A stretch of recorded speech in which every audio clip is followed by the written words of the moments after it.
Alright, give me just a second, ladies and gentlemen. 1 second. Make sure everything's all nice and good. It's been a little while since we did a Zelda Satsu. I want to have some Zelda music playing, but alas, I cannot have any Zelda music to play. On top of that, I'm pretty sure Nintendo would get very mad about that. Give me just a second. And welcome back, Wigglings. I am the expert of experts, the master of disaster from one of the boys here, son of a Gostrola, and we're back with some Zelda. I don't remember when the last time was that I did a Zelda Satsu. So the last time we did this, we did, Link to the Past and Ocarina of Time, I believe. No, it was Link to the Past and Twilight Princess. Because I remember talking about, things at Twilight Princess. I think. So, since last time, I did a sort for Link to the Past, and I learned some things. So, there's a couple things in Link to the Past that I'm gonna talk about real quick. So, in Link to the Past, and I learned this also from doing a randomizer. So, I'll think about the Magic Cape. If you use the Magic Cape and you hug a wall, like grab a wall and hug it, you will not use any magic power. That is something that I never knew until recently. It's just like, oh, this actually makes the Magic Cape a lot more useful. And of course, you know, there's things like, I learned that in the Switch version of the Nintendo Online, you cannot do the running with the Magic Hammer. I don't know which version this got fixed in, but if you were to use the Magic Hammer and run at the exact same time, at the right time, you'll be able to run with the hammer out. You cannot do that in the Switch Online version. And there's a couple other things, like, you know how there's the Mario paintings you can pull to get some rubies out? You can also do that on the right foot of Hurl Rock. Why? I don't know why. Also, apparently you can use, like, the, you can use the Bombos Medallion and instantly shatter, Cold Stairs barrier. That would have been nice to know many years ago. So there's a few things I learned from Link to the Past, from doing these sorts, and from doing the, randomizer. Randomizer teaches you a few things. It does teach you a few things. So, why don't we talk about one of the more recent games, which is Echoes of Wisdom. So, Echoes of Wisdom is the most recent of the, Zelda game. In fact, it is the most recent one. We are going to begin another Hyrule Warriors, Age of Imprisonment, I believe it is. I would like to do that, but I ain't going to have access to the Switch 2. There's no way I'm going to be able to get that game. And honestly, the more I think about the Switch 2, the more I'm like, really? This is going to end up like... It's just gonna be a problem. The Switch 2 and its prices. It really is, like...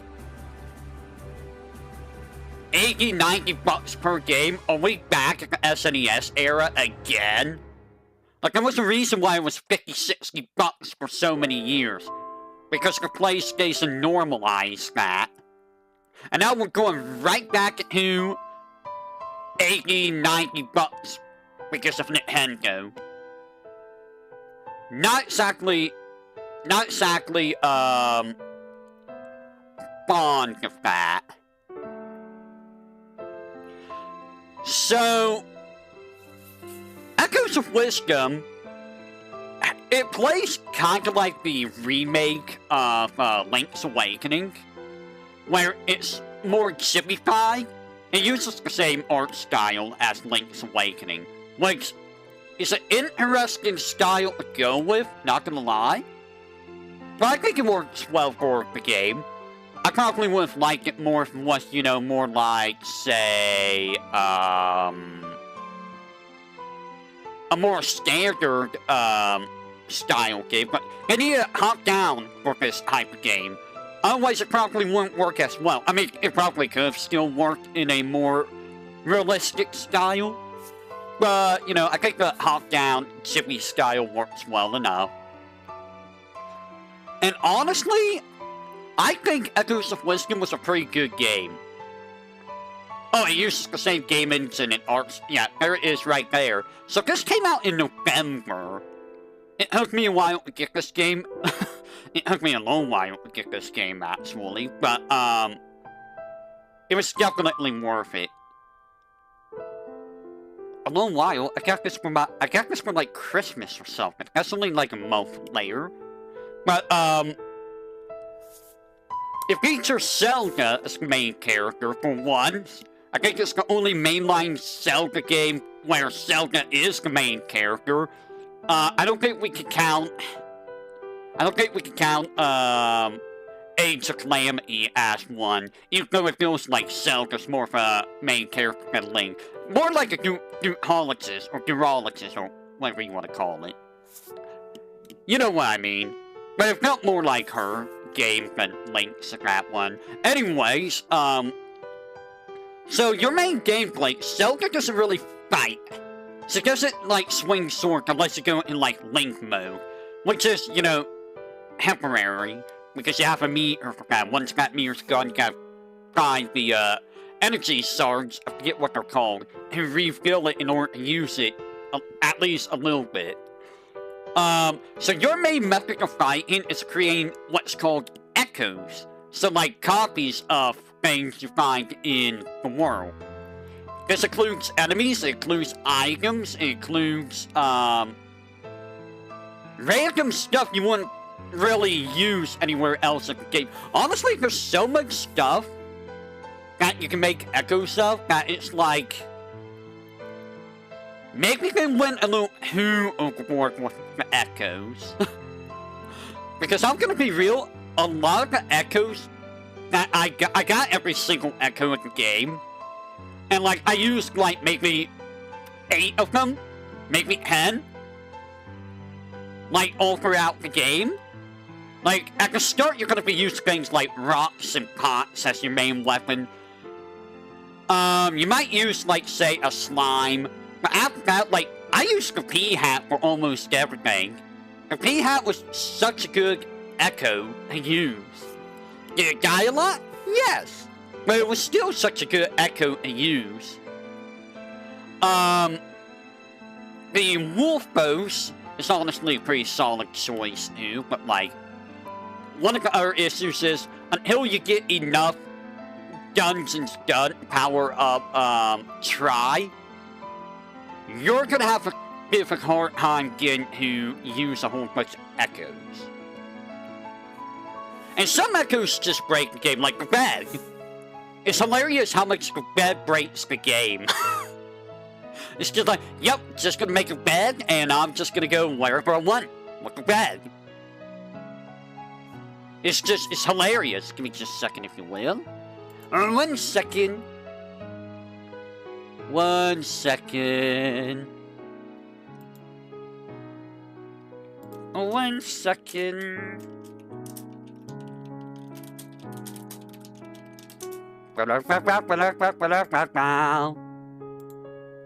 Alright, so, and the fact also breaks the game a lot here, because you can just heal whenever without needing to use items.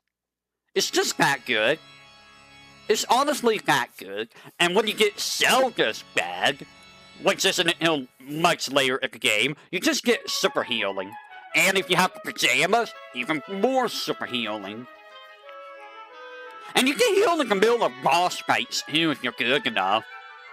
Just heal like 3 hearts at a time, which is honestly stupidly good. And you do get equipment that can give you various effects like increased heart drops, increased rupee drops, prevent knockback, prevent sinking in quicksand. a lot of those equipment you're not really going to use. Like, you're almost always going to have the, reduced damage one on, because why wouldn't you? And if you're a Galar, you're probably going to have the Soar Flippers for increased swimming. Maybe the scale for increased air. But, like, overall, like, most of the equipment you're not going to use. I will say the heart pieces are kind of a pain in the butt. The heart pieces are so bad to get in this game. For example, one of the ones I do not get is if the horse race, you need to do the medium course specifically, and you need to get below 20 seconds, I believe, completion time. Getting some of these times is kind of ridiculous, not gonna lie. And I think another heart piece is finish all of the slumber trials, which makes that one's not as bad, but I didn't want to do it. I really didn't feel like doing it. So another thing that I didn't get until like late in the game were the automatons. We got a whole bunch of Cecilias.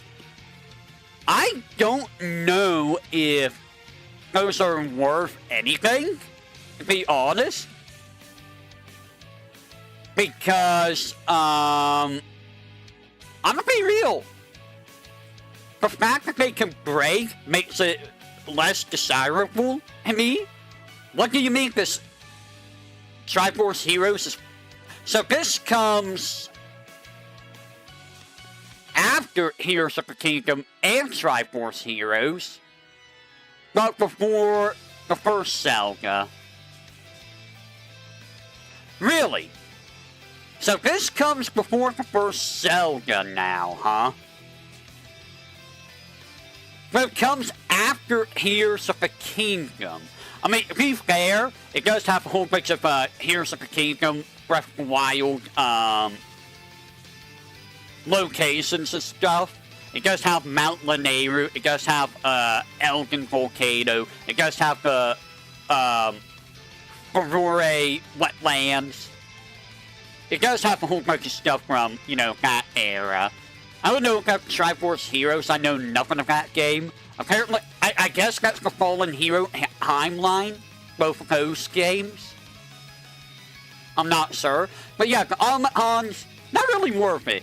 And again, it took me until like the end of the game to realize, oh, if you pick up a guy that can fly, and then you jump off of a cliff, you can just float that way. That would have been real nice to know. That would make so many of our dungeons so much easier. I would not have been using a stupid flying tile. Oh my god, the flying tile. And if you want a power-up that breaks the game, the cloud. Once you get the cloud power-up, it's just over. You just go wherever you want. So yeah, there's a lot of things that just break the game. There were some instances I just bypassed at higher levels because of like bed or cloud or, you know, other things. Apparently the bed breaks the game outright. I have to look at a speedrun. I'm honestly curious about the speedrun because apparently it's stupidly fast. There's the stamps, which are collectibles. You go around Hyrule, find a stamp spot, and you collect it. And you get, like, rubies or items for it. The very last thing you get is the outfit, the stamp outfit, which... eh? So why don't we take a look at some of the stuff? So I am going to, let's look at game map. So this is the Fieldin map. Look at that map. So if you explore all of Hyrule, you will get this. It's a lot to explore, but here's the thing, and this is what I loved about this game, and it's also why I like Breath of the Wild and Heroes of the Kingdom too.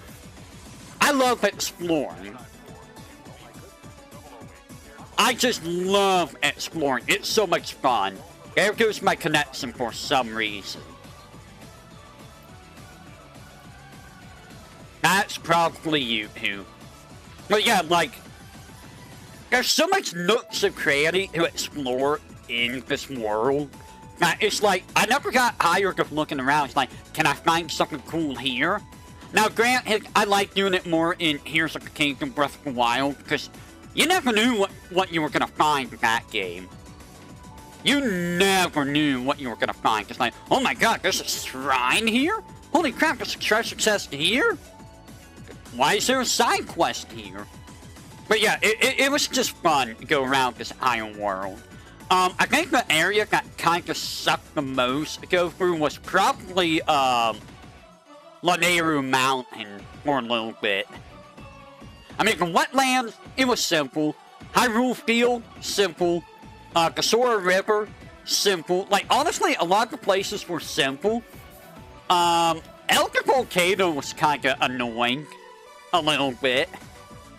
And Gerudo Desert, kind of a little bit. And here's the other thing I like about this game. It was based off of Here's the Kingdom, but it also had stuff for Link to the Past. Like, give me a second. Let me put my cursor on.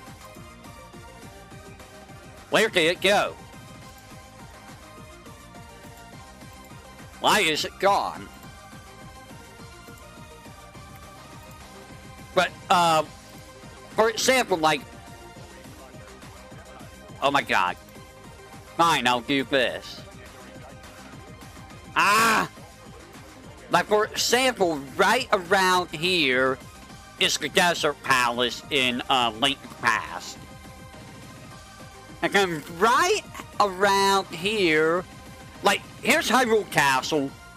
In Link to the Past, you will go over to the right, and you will have this exact same formation. It's basically the exact same layout as a Link to the Past right here.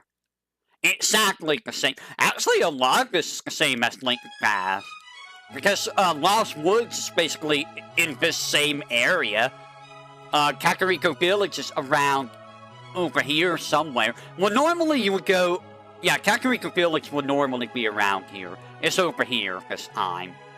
Death Mountain is usually up here. But Laneru Mountain is over here this time. But yeah, you would just go like... Link's house would be here. I think that's where Link's house is in this game, is around here, right? But yeah, like right here's Easter Palace. Over here is Desert Palace. I guess this, swamp area. I don't know if that's the Swamp Palace or not. And then here's the Forest Grove, where you would find the, Flute Boy. And up here is, Lost Woods. And Sora's Domain would be, like, further up here. This is where you would find Lake Hylia. So yeah, it follows, it follows... Link to the Past quite a bit, honestly. Like, quite a bit. Which is honestly pretty impressive, not gonna lie. Not gonna lie. So, a lot of this map does follow Link to the Past. It does have, Here's the Kingdom stuff. I don't know if it has references to other Zeldas.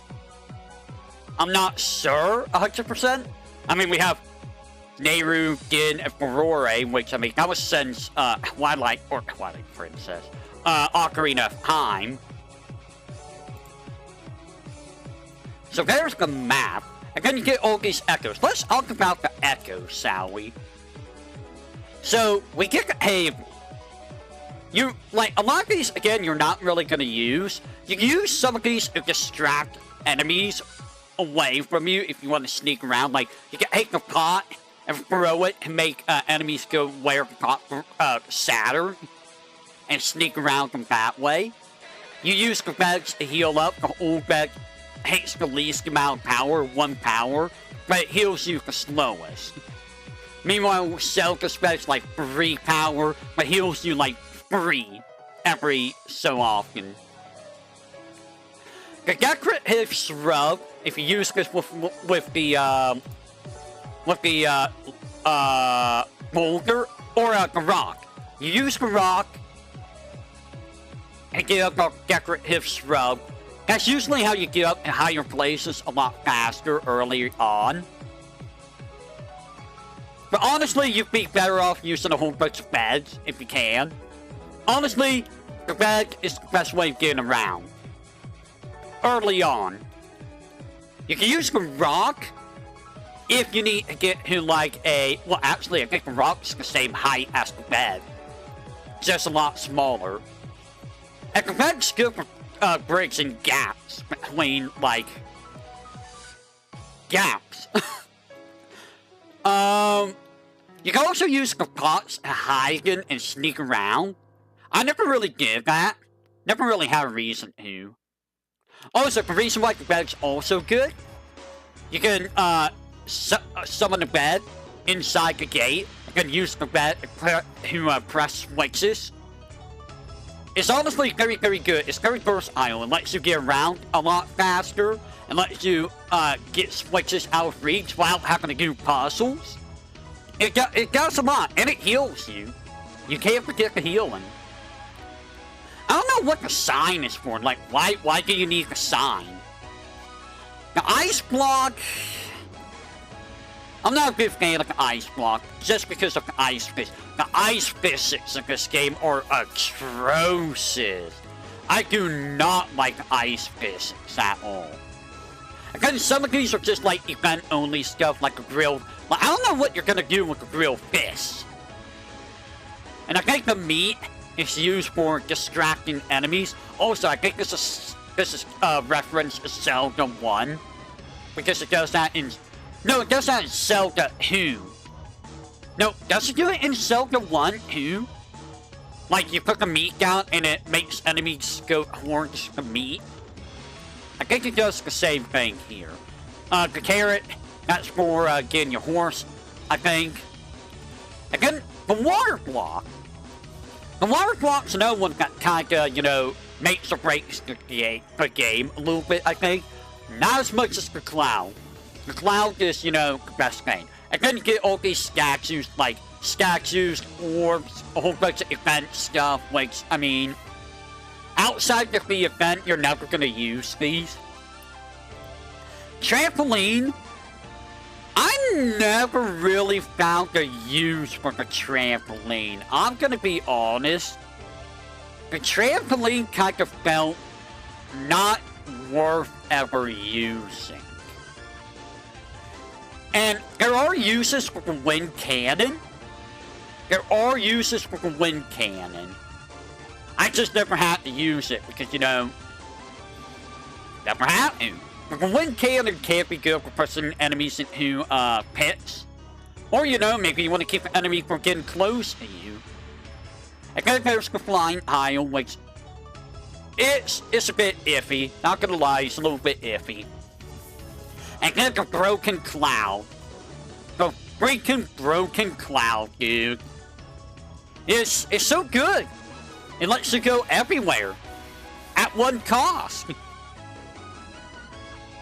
As long as you don't stand on it for too long. If you stand on it for too long, then it disappears and you're kinda, you know, prone. But yeah, I use the cloud to skip over basically the entire final dungeon. And go straight to the boss. Again, you get like Brazier. The Brazier is nice for like Laneru Mountain. But outside of that, you can just use the Ignisol. The Ignisol does the same thing as the Brazier, basically. I don't know what the firework is meant for outside of the automaton. Again, there's like all these enemies, which I mean. A lot of these enemies, there's no reason to really use them. I mean, the Sword Moblin might be good. I'm not sure. I never used the Sword Moblin. And I got the Lionel last because I didn't know there was a Lionel. Until the very last dungeon when I found Echo Lionel. And I'm like, what? There are Lionels? And in order to get the Lionel, it's kind of a little puzzle. And then fighting the Lionel. The Lionel's dumb, dude. The Lionel's real dumb. Like, that guy hits like a truck. Southcoast is kinda good, I think. Darknut is very, very good. The only problem with Darknut is they're very, very slow. I think there's all these guys, like, I never used the Give Go. Glacier Rogues are okay. They take a little bit of time to do their hack. Honongo doesn't really do much of anything. The frogs, you need the Drippet Hoon for a couple puzzles. Wolfos and White Wolf. White Wolfos is honestly pretty good because it can summon little Wolfos, which is honestly very, very good. The Keesis, they're okay. I don't know if they're really that great, but they're okay, I think. And then my favorite guy, the stupid birds. Ugh, the birds. I mean, the gray up there is how I bypassed a lot of stuff, but getting the gray to actually listen to you is a massive pain in the butt. Plain and simply put. Octoroks I never used, the Urchin never used. I did use the Bombfish. Bombfish is pretty solid. That's like the only water enemy I used. Because, I mean, it gets on the enemy and they can't get rid of it. I did not use any of the Deku Bombers. P-Hat. I love the P-Hat. The P-Hat's my buddy. P-Hat's my friend. And, of course, there's the Zero. I think the Zero is the one that does bombs. So if you need bombs, use the Zero. Or Giro. I don't remember which one does bombs. One of those who does. I think it's the Green Mushroom Man. And then there's all of these guys, which I never bothered with because, like, there's no real reason to use them. I use the Giddy for switches, and that's about it. I tried to use Plat Boom, but Plat Boom just didn't want to work for me. Beamos is honestly really good. Beamos is actually really, really good, I found out. If you need to throw something out there for an enemy to ram themselves into, throw Beamos out. They're very, very sturdy unless they get hit in the eye. And even then, they're still, you know, obstacles for enemies to run into. And then there's all the Armor-Ons. I can't speak on them because I never use them because, like, why? Why would I use something like them? What kind of... Oh, there's more outfits. Hello. So, we got a customary hire, which is more of the, Smash Ultimate Zelda. And then you got the blue version of that. Okay. So, I was missing those... Oh, there's a Gamson outfit. Interesting. There's cat clothes. Interesting. The silk pajamas are so good. It's such a great one for healing. I wonder how you get some of these. I didn't even know there were more than that. Ha! I think there's the green Hunig and red Hunig, which are, you know, Link. And the Scamp suit, which, I mean... Nobody really cares about the Scamp suit. It does absolutely nothing. Key items of the piece of heart. The pieces of heart in this game, kinda, you know, they suck. They absolutely suck fine. I don't even know where... You know what? Let's find out where those pieces of hearts were in,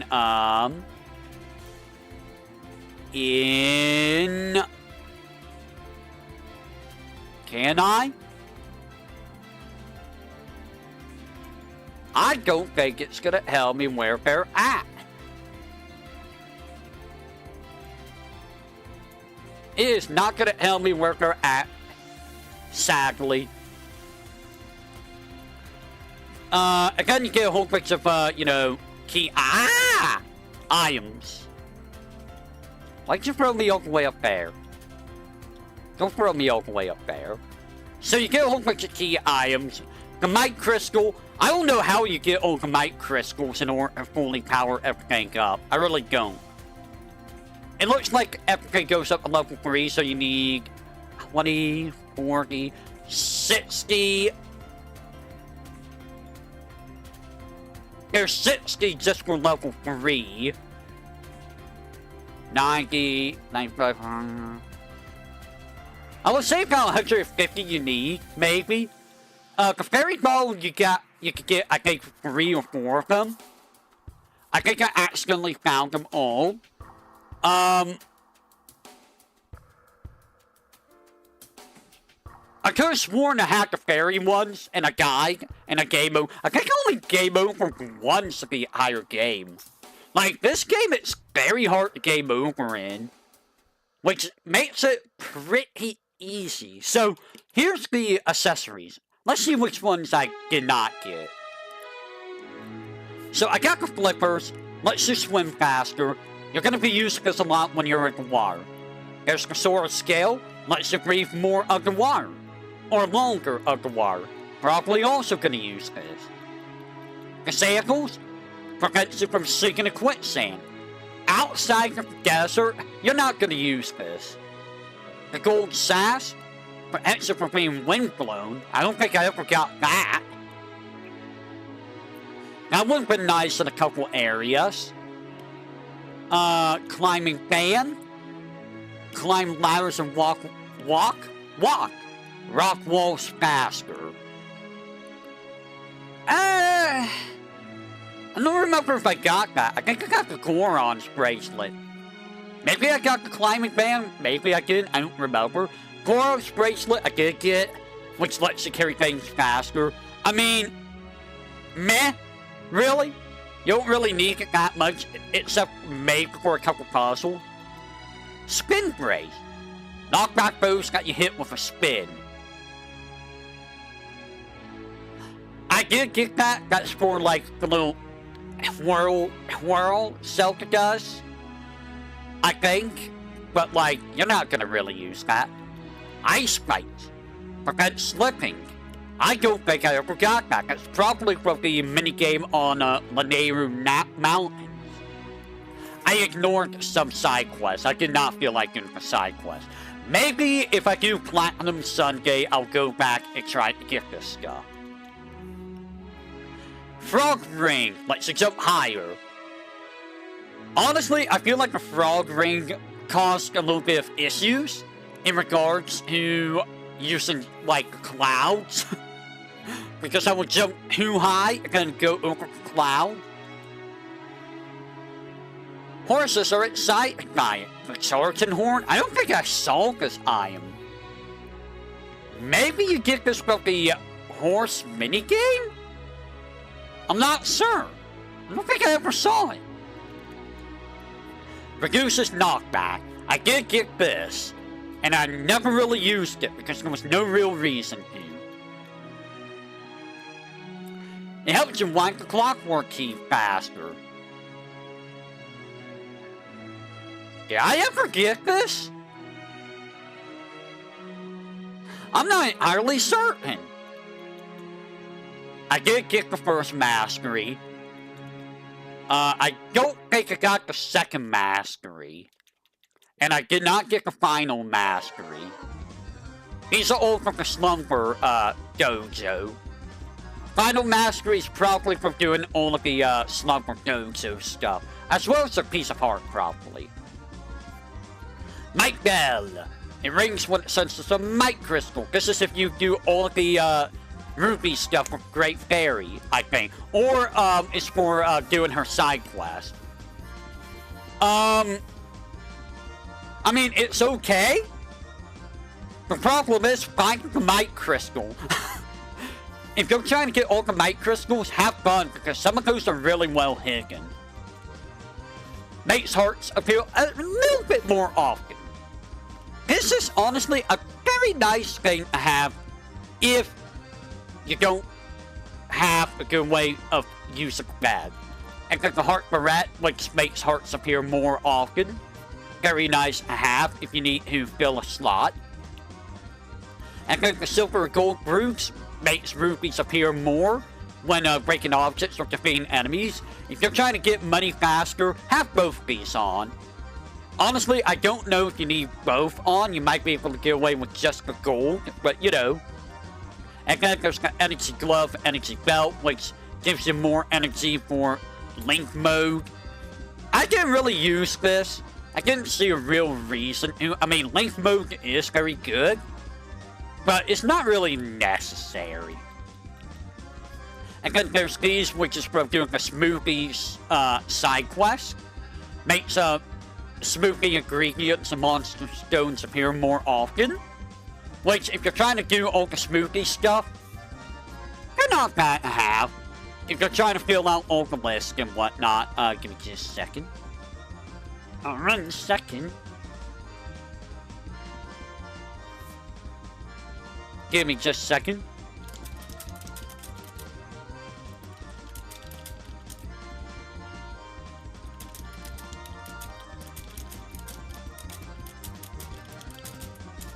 One second. Alright, so, fairy stuff makes fairy appear more often. I think I got the fairy flower. I don't know if I got the fragrance, though. I think I got these, but I can't recall. Ancient charm. The charms are very useful. I would always get the charm. Always get the charms. Because reducing damage Hagen is such a great thing. It's so good. I always have these equipped, especially for boss fights. Always have these on. And then there's these, extra items, which I believe I found, I don't know if I found the Happy Clover. I'm not sure if I ever saw the Happy Clover. A lot of these are mostly for, like, automatons. I'm not going to spoil the characters. And the dungeons, I mean, the dungeons were interesting. They were all like, you start in a rift version of whatever got sucked into the void. For example, if you were in Hyrule Castle, it would be like a rift of the Hyrule Castle, kind of like broken up into different sections. It was interesting. And then you get the main dungeons like Lanayru Mountain, the Lanayru Shrine, rather. I think it was a fire ice dungeon. Like you had to melt the ice to progress a lot, or you had to freeze things up to progress. The Baron Shrine, you had to like brighten up in order to see. I don't remember what you had to do in the Elgin Shrine. I think that one was a whole bunch of flying around, which, you know, I seized. But there was a lot of very interesting dungeons. I mean, it's very standard Zelda fare. Speaking of Zelda fare, I forgot about the optional bosses that's like based off Link Pass with the Mold Worm. And then you have the Cloud guy that's based off of the Oracle games. Those were interesting little additions. I think the dungeon that sucked the most was probably the Nehru Shrine. I think that's the one that was the worst one out of the bunch. If only because the stupid ice mechanics do. And that one room that for some reason took me a while to figure out. I'm just like, what am I supposed to do? Oh, I had to make this get cold and then put it back on the thing in order to freeze the room up. And then there was the water puzzle, where I didn't understand what I was doing wrong with the water puzzle, and I brute forced it somehow. There's a lot of brute force in this game. I'm gonna be real, you brute force a lot of stuff in this game. Maybe someday I'll do a Platinum Sun game for this game. Just, you know, chill. It's gonna be a while before I bring that back. I will bring it back. Don't worry, it will be brought back. Will I call it Platinum Sun Case? I don't know. I may have to call it something else, because I don't know if it's going to be specifically Sun Case, because Sun Case are the Let's Learn stream. Which isn't really learning so much right now as just playing the games. Let's be honest. It's basically, let's play Ho-Ho. That's what the Let's Learn streams became. Don't worry, I have other things planned for the Let's Learn streams. It's just, you know, it's gonna take a while before we actually get to those things. Because I want to get through the Ho-Ho series. And honestly, we are learning in the Ho-Ho series. We're learning the game's patterns. We're learning the mechanics of the games. How characters work and all of that stuff, you know? It's not like, say, the RPG Makers where we were actually learning about how RPG Maker works, which some of those RPG Makers, they don't make any sense, man. They really don't. I may have to throw a poll up to see what to do about Let's Learns. See what people may want to learn about in that series. Anyways, I cannot think of much else for this game, in all honesty. It's a very solid game. Some of the minigames do really suck. The horse minigame sucks. I hate it. It feels awful to control. What minigame was it? I mean, the glide minigame's not hard. It's just that, you know, I didn't know how to do the glide for the longest time. And the big issue with the minigames, and this is something that made minigames, and so, this is why I ignore so many side quests in Breath of the Wild, Tears of the Kingdom. A lot of the rewards for doing the side quests are kind of just stuff you can get elsewhere, like rubies and, you know, ingredients. It's just like, meh. I mean, ingredients in Breath of the Wild, Tears of the Kingdom is fine, but in this game, you don't really need it that badly. It's not really that necessary. So yeah, this game is a fun little game. I would like to check a speedrun of it. I might check it later. Wow, everyone got this game on the same day. It's actually kind of insane that everyone got this on September 20... Wait, this came out in September? Okay, so I was very far behind. I was like 3 or 4 months behind. See, I would do these on release date, but I don't have money to be able to do that, so I'm always going to be behind everyone else, unfortunately. Look, I can't keep up with everyone, okay? I am me. I am the voice here. I can only do things at my own pace. I'm sorry, okay? I'm sorry that I can't keep up with everyone. I'm sorry, okay? I know I'm not that entertaining. I know that people want to leave. Please don't leave. No! I mean, if I'm not that entertaining, that's... I'm sorry, really. I can only do so much. I don't know how people come up with so much things to talk about every single stream. It just, it really amazes me. Like, Mint does it, Nimmy does it. I don't know how Nimmy does it. Nimmy does it like all the time. It's just like, how? You worry about running out things to talk about? How? You talk about so much things. It's just like with, you know, Mint. And it's like with, you know, Iris. She does the same thing. She has like 50 million things to talk about all the time. And it's like with, who's the other one? Who's the other one? I'm pretty sure Doki has 50 million. Like, Doki is an interesting one. Doki is like the queen of talking. Like, every time I've ever seen Doki, she's just non-stop talking. It's just like, do you ever take a breath? Lady bird? Like, Layburger, please, you need to breathe. Please breathe, Yogi. Anyway, so that's that game. And since I talked about Echoes of Wisdom, let's talk about Breath of the Wild and Tears of the Kingdom. So I'm gonna start with Breath of the Wild. Breath of the Wild is the next one we're gonna do.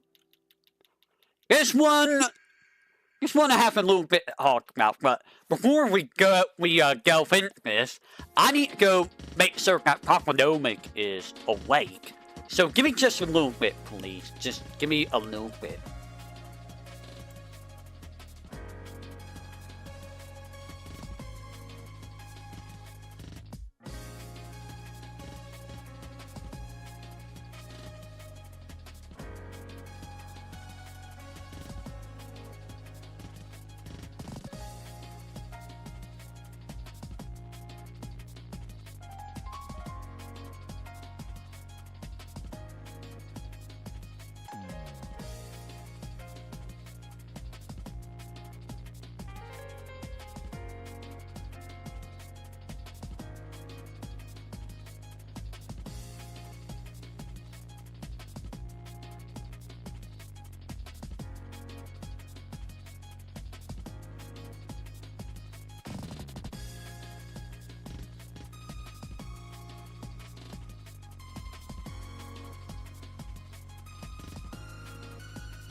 It's always fun to see my model wig out whenever I come back into the room from like a mile away. So, Breath of the Wild was one of the early, like, it was the first Zelda I played on the Switch. It was honestly the first Zelda I played since, Twilight Princess. Like, here's the order of Zeldas for me. I started with Link to the Past. On console, because some of these games I didn't play on console. I did do Ocarina Heim between, I think I did Ocarina Heim on Forbidden Heck. But on console, I did Link to the Past, then I did Twilight Princess, and then I went to Breath of the Wild. So there's like a big disparity between these games. I never got to play a lot of the Zelda games growing up, but I did love the Zelda games. So, Link to the Past, Twilight Princess, Breath of the Wild, Hyrule Warriors, Skyward Sword. No, it was Age of Calamity, I think. Again, Skyward Sword. Again, Tears of the Kingdom. Again, Echoes of Wisdom. However, in between Tears of the Kingdom and Echoes of Wisdom, I did do, well, between those two, I did Link's Awakening. And between Link's Awakening and Echoes of Wisdom, I did Oracles of Season, Oracle of Ages. I did between Tears of the Kingdom and Hyrule in Age of Calamity, I believe I did Zelda 1 and Zelda 2. So I did do a lot of Zeldas. It's just that, you know, this was the first one for the Switch. And I have to say, I really enjoyed this game. It's a little empty, just a little bit, but you know, it was just fun to sit back, relax, and just explore. Just explore, you know? See, I feel like this would be fun to watch Nimi play. I'm gonna be honest. I would love to watch any of the other VTubers play this. Mint, Nimi. I know that Hollow members have done a little bit of it. I don't think they can do that much of it. But I wouldn't mind seeing, like, Iris play some Breath of the Wild or Heroes of the Kingdom. Honestly, there's no reason to go back Breath of the Wild. Because Heroes of the Kingdom is just so much better than Breath of the Wild. It's the same map, pretty much almost identical. There's few changes to the map between Breath of the Wild and Heroes of the Kingdom. Like, you have the higher sky section in Heroes of the Kingdom. And you have, like, way better ways of getting around. Because I'm gonna be real, getting around in Breath of the Wild is a little bit of a pain in the butt. Just a little bit. Like, the only way you're really getting around very easily is with Ravioli Scale, as we like to call them. Or, you know, Ravioli Scale. And that takes time to charge up. So you have to sit around and wait for that to charge up and stuff. And you don't have a nice way of getting to the top of things fast, like with Ascend, or whatever it's called in Heroes of the Kingdom, where you could go from the very bottom of something to the very top of something, like, boom, there we go. It makes it feel archaic. So, I will say, though, that, I'm trying to think of how...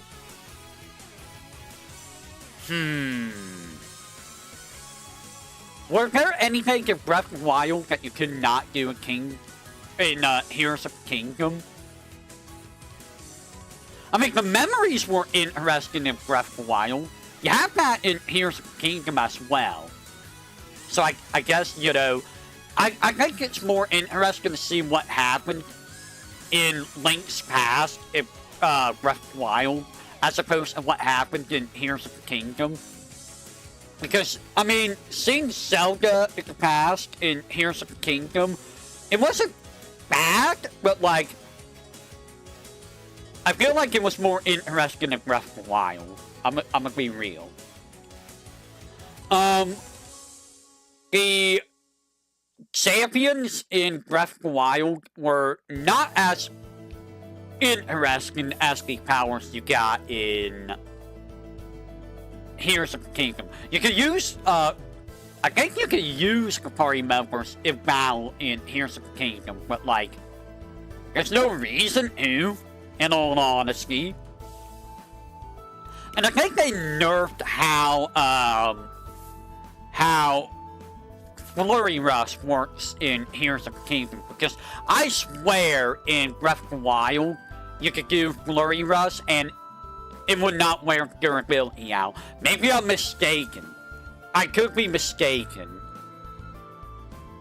At least in Heroes of the Kingdom, you don't have to worry about freaking Guardians all the time. That was always a pain in the butt to deal with Guardians all over the place in Breath of the Wild. It's just like, oh boy, I'm trying to climb this mountain, but a Guardian is sniping me from like 50 million miles away. I do think that Hyrule Castle was more interesting than, did you have to do Hyrule Castle in Heroes of the Kingdom?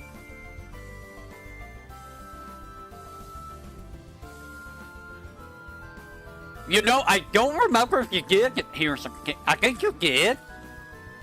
No, you have to go down into the depths, which I think you have to do around Hyrule. You never had to go to Hyrule Castle, I think, right? I don't remember. I think you could just go down to the depths. Like, you had to go to Hyrule Castle in Breath of the Wild. That was the final dungeon. And I think about both games, I will say the weapon durability, it was a neat idea, but oh god, did that get annoying after a while. It's like, I don't want to use this weapon because it's so cool. And so you don't use the weapon ever. And it just gets, you know, put in backstores forever. Or, you know, you need a specific weapon for something like breaking boulders in, Breath of the Wild, and it's like, well, I don't have a sledgehammer anymore. I don't have a sledgehammer in, no, it's worse in Heroes of the Kingdom, because Breath of the Wild, you got the bombs, and you can spam the bombs. Heroes of the Kingdom, you couldn't do that. You had to use the whole fuse gimmick on rocks to get through. Until you get, like, Yunobu. Once you got Yunobu, then, you can use him to break through the rocks, I believe. But even then, it was kind of, you know, aggravating. Lynels are still Lynels. Bokoblins are still Bokoblins. Any enemy that was in Breath of the Wild is basically identical in Heroes of the Kingdom. I will say, addition of the other world, the, I don't remember what it's called. The Dev's, enemies, that scared the crap out of me. Seeing the giant, frogs. Those guys are terrifying, dude. Like, those are like the most terrifying enemies in the game. And screw the stupid hand. Oh my god, those hands are terrible. I forget what they're called. And then you have to fight, like, the, Ganon. And to beat the hands.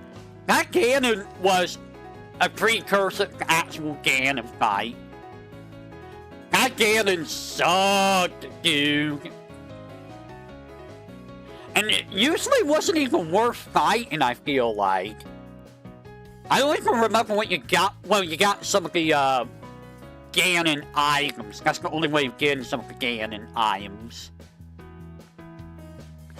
If you're going for 100% to have fun, because both games have Koroks, and they're awful to find. Breath of the Wild, you don't have you have no way to find Koroks. They're adding a feature to Switch 2, I believe, where you're going to be able to find Koroks easier in Heroes of the Kingdom. I don't know if it's going to be that way in Breath of the Wild. If it is, thank God. But, like, there's, like, 1,000 Koroks in both games. It's like, why? That game is why I didn't want to do a Platinum Sunday. There's a few reasons why I didn't want to do Platinum Sunday, but doing that for that game would be a nightmare. It would take months to do. Because it's like, bro, how are you supposed to know to do this? If you know what I mean. If you know what I mean, you know what I mean.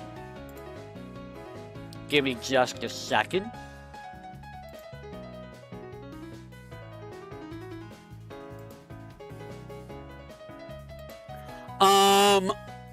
Cooking was interesting. It let you get a whole bunch of interesting little effects. And it was a core mechanic. It's how you heal. It's how you get, like, fire immunity. It's how you get cold immunity.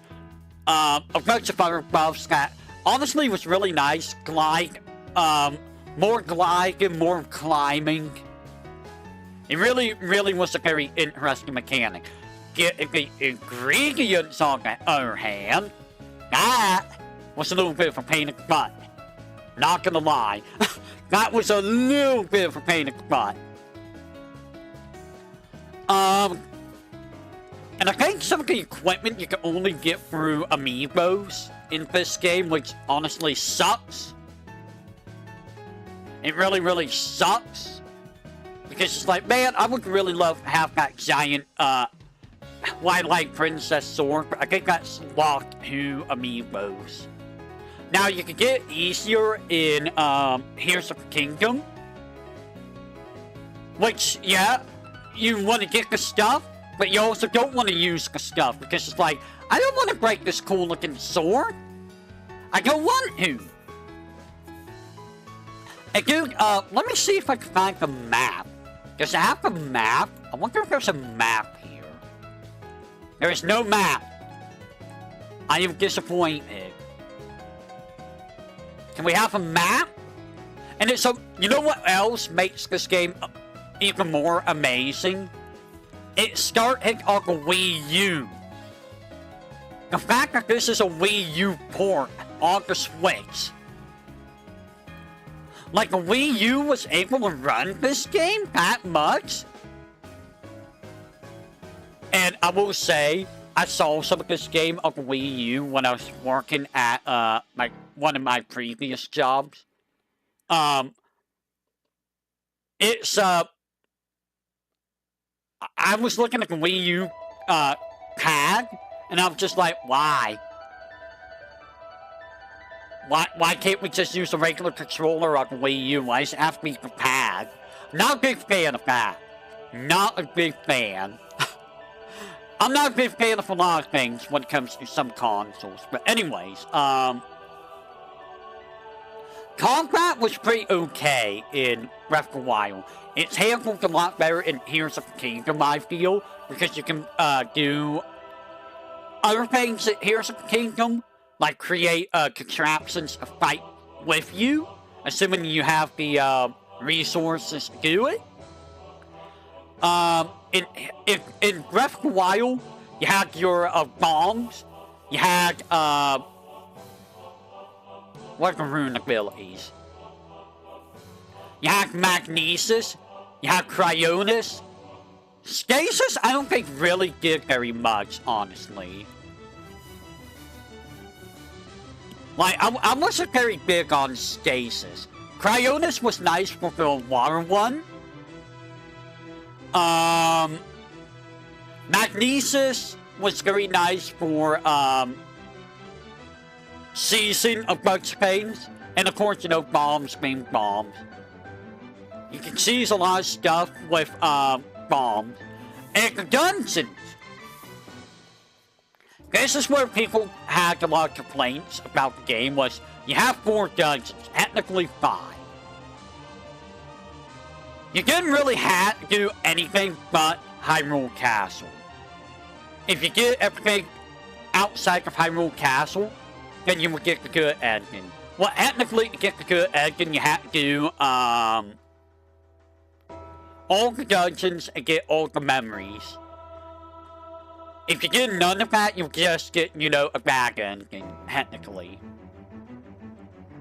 And I think you can't actually... I don't know what happens if you don't do the, I don't know if you can't... If you can't beat Ganon without... Well, no! Because speedruns have to go to Ganon, like, right off the bat. I guess Ganon is just really hanky if you don't do, 4 dungeons. I will say, though, the Divine Beast dungeons were kinda meh. It was mostly just, go here, rotate this, go over here, rotate this. It was a little bit dry. And it was just basically just busy work, in all honesty. That's all it was just busy work. At least with the other dungeons, you have to stop and think. Like, yeah, you can argue that the other dungeons and other games are busy work too, but like, you have to sit there and think. You have to actually think, okay, I did this thing, now I go over here and I gotta go over here and do this now. You know? If this game is... I guess it's the same thing. I guess it is the same thing. You know... Maybe it's because there's only 4 dungeons and not 8 dungeons in this game. Maybe that's why people were a little bit miffed about the dungeons. I just get like, I don't know, I wasn't too fond of the Divine Beast in general. I feel like the Return to Dungeons and Heroes of the Kingdom was such a good idea. Was there only 4? I don't remember if there's only 4 dungeons in Heroes of the Kingdom. Give me just a second, if you will. 1 second.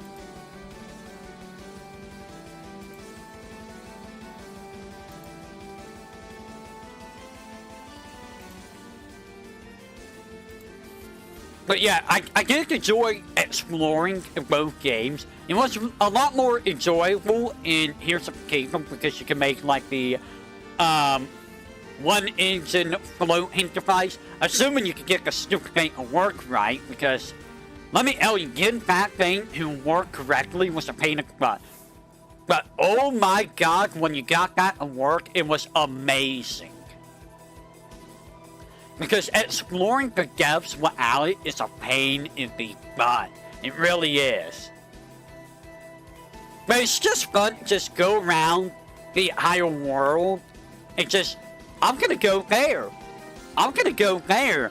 What's up there?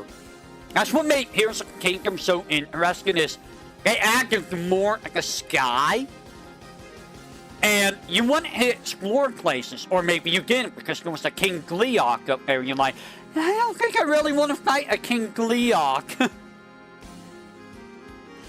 But yeah, like, it was fun.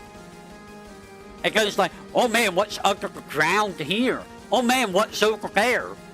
And it did bring back the shrines, which, you know, shrines were more interesting in this version of the game compared to Breath of the Wild. Breath of the Wild had some interesting stuff too, don't get me wrong, but I feel like Heroes of the Kingdom also did them a lot more better. You didn't have the stupid trials with the Guardians. The Guardians were so bad to fight. And you fought so many of them too, that was another thing. You just fought Guardians like half the freaking shrines in Breath of the Wild. And you also had the light routes, you had like optional areas.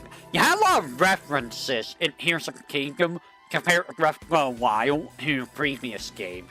Especially in the Depths area, I feel there were quite a few references. They also added things like Migna stuff. They added Skyward Sword, Wind Waker. I'm sure there's some other stuff that were not in Breath of the Wild that were in Heroes of the Kingdom. I'm trying to think of what else Heroes of the Kingdom had that was different from Breath of the Wild. I think it was a lot easier to get immunities too. Or maybe it wasn't, I don't know. Like, trying to get to some of the routes was a pain in the butt, even with the equipment. Like, I think the one that was under Elgin Volcano was like a nightmare to get. The only reason I got there was for pure brute force. Like, pure brute force. Like, okay, I'm just gonna eat a whole bunch of items. Nom nom nom nom, food. Nom nom nom nom, food. It was very easy to get full health recoveries too. Like, super easy. But overall, I think combat in both games, they're fine. It's just that the durability system is a little aggravating to deal with. I'm not a big fan of having your equipment break on you. Never have been. And I feel like a lot of the armors and stuff were not really, you know, useful.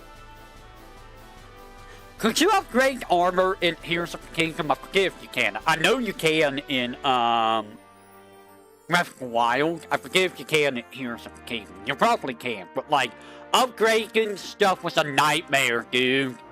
Trying to get all the required items is like, I I gotta fight these things to get this item. I gotta go get star fragments, which good luck with that. Especially in Breath of the Wild, that was a pain to do, man.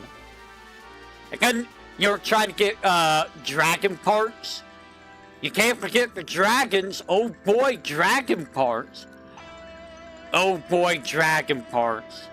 Trying to get all the freaking dragons. Gimroll, Naruto, and I don't remember what the Aurora one was, but you know, and you know, at least the Light Dragon was nice enough to get on. But oh my god, getting all the dragon parts was such a nightmare. And it took forever to do too, because you had to hit like specific spots in order to get the stuff. And the ones on the face were like always the worst ones. Or was it the horns? I forget. Or was it the claws? Might be the claws. But overall, I give Breath of the Wild, Breath of the Wild, and Tears of the Kingdom like an 8. They're both an 8. I'll give Tears of the Kingdom an 8.5. I feel like that one's better. If you're gonna play either one, play Tears of the Kingdom. If you want to experience Breath of the Wild, I'm not gonna stop you, but Tears of the Kingdom is just a better Breath of the Wild. Hands down. Now, with that said, why don't we look at... We get Echoes of Wisdom, we get Breath of the Wild, and Tears of the Kingdom.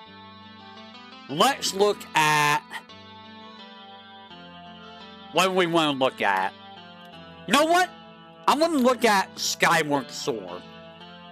So, Skyward Sword, I was told for the longest time that Skyward Sword was, yeah, Breath of the Wild was a Wii U game. I mean, I forgot Breath of the Wild was a Wii U game for the longest time. Until I looked at it and like, oh yeah, it was a Wii U game. And Skyward Sword came out at the same time as Breath of the Wild as well.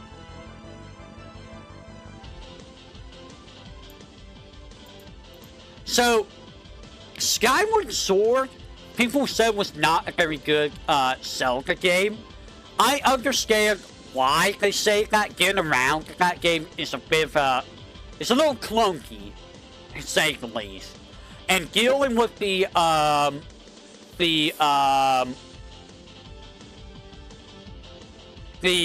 Sacred Realm thing, I am dropping frames left and right. That's probably YouTube. I don't remember what it's called. Is it the Sacred Realm?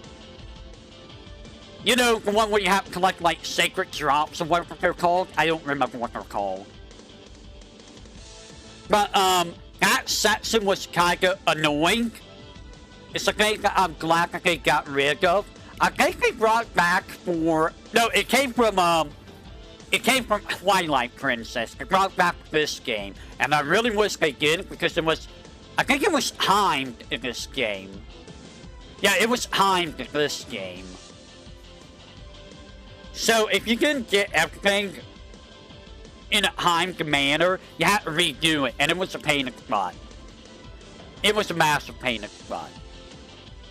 I feel like getting all the heart pieces of this game was not as bad as, say, Echoes of Wisdom.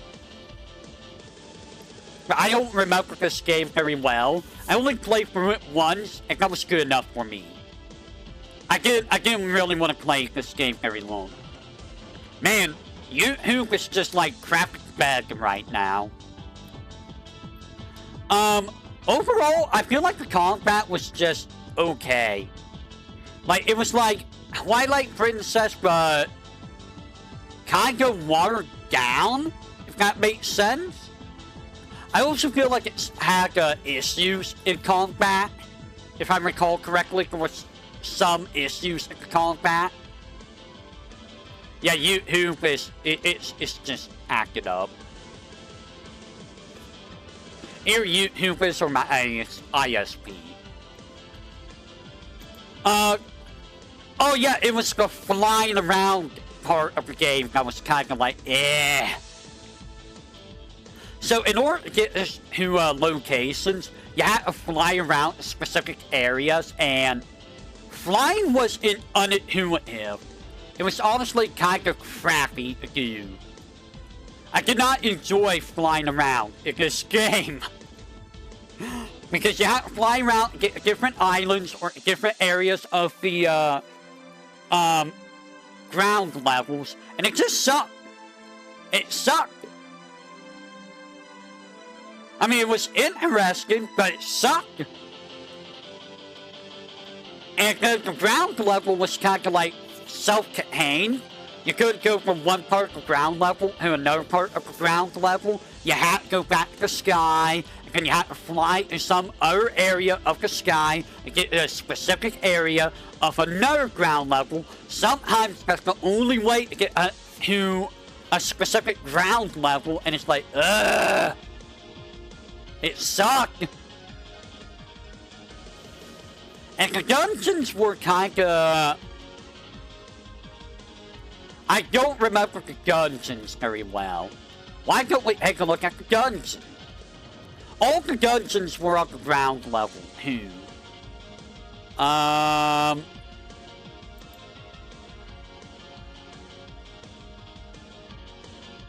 This tile focuses more on quote-unquote fun. Was it fun? I don't know if it was fun. Is there no map? Is it not gonna tell me about the, I don't think it's gonna tell me about the, dungeons in this game. Really? No dungeon? You're not gonna tell me about the dungeon? Well, there's dungeons here, but, like... It's not gonna tell me about the dungeon. Oh, wait, here we go.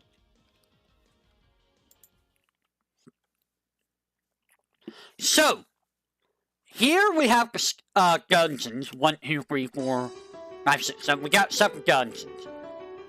Was the Sky Keep the final dungeon of the game? Like, I'm gonna be real, I don't remember these dungeons. I think Skyview Temple is the one you go to on the first island. Like, I don't remember this game at all, I'm gonna be honest. Who was the boss here?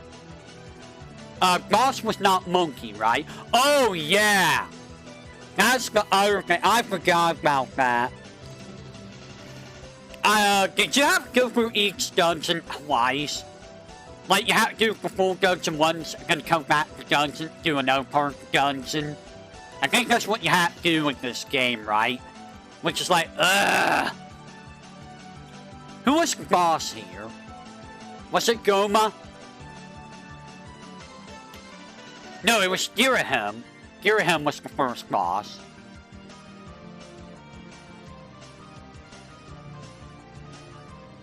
I don't know who the boss was here. Molchila! It does not tell me who the boss is.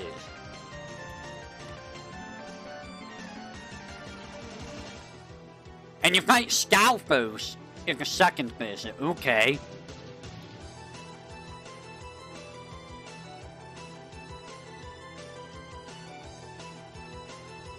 Okay. I remember nothing about this dungeon. Does anyone remember this game? Like, in detail? Because I really don't remember this game. I remember you fight Girahim, like, a whole bunch of freaking times. Or you fight 3 Stalfos at the end in the second visit. Like, I really don't remember...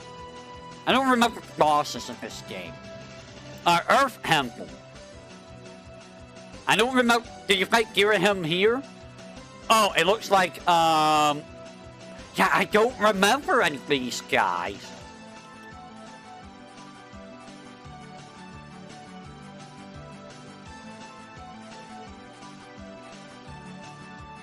Wait. This is Wind Waker. Oh yeah, Eldritch Volcano. Eldritch Volcano's everywhere. So, who's the boss here? Who is the boss here?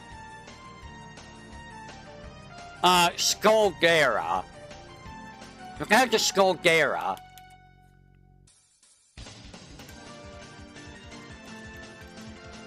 Bro, why do I not remember these guys? Oh, wait, no, wait, what? Yeah, I don't remember. I'm sorry, I don't remember this game.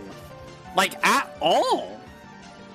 Like, I know you fight Girahim at the end, and I know Girahim goes back to, Demise, and Demise is the final fight. I thought Demise was an interesting final boss. It's basically just, you know, Ganondorf. That's all, Demise is, but, like, I thought it was a cool final boss, in all honesty. I just don't remember, like, I don't remember any of these bosses. I do remember the sand sip, though. If I recall, you had to, like, sail a boat to get the sand sip. And I remember the ancient... Oh my god. Guys, I remember this stupid dungeon. I remember this stupid dungeon. Oh! Ah! This dungeon! So, for those of you who don't know, you all talked about the water temple in Ocarina of Time. We talked about the water temple in Twilight Princess. The water temple in this game is this dungeon. This dungeon is probably the worst of the water temples. I feel like this dungeon is the absolute worst water temple in all of Zelda. Link to the Past? Easy. Ocarina of Time? It's just cumbersome because you have to go back and forth between the menus. Not really that hard. Twilight Princess? I don't remember Twilight Princess, but I don't think it was that bad, right? This one just sucked. This one was just awful. Never again do I want to deal with it. The boss was cool, if I recall. It was like a, dancer-like guy, right? Was it a dancer-like guy? I don't remember who was the boss. Adjusting the water level with giant floodgates. Was this the one where you had to, like, the boss was a Colossus. Was this the one where you had to, like, grapple onto, like, switches?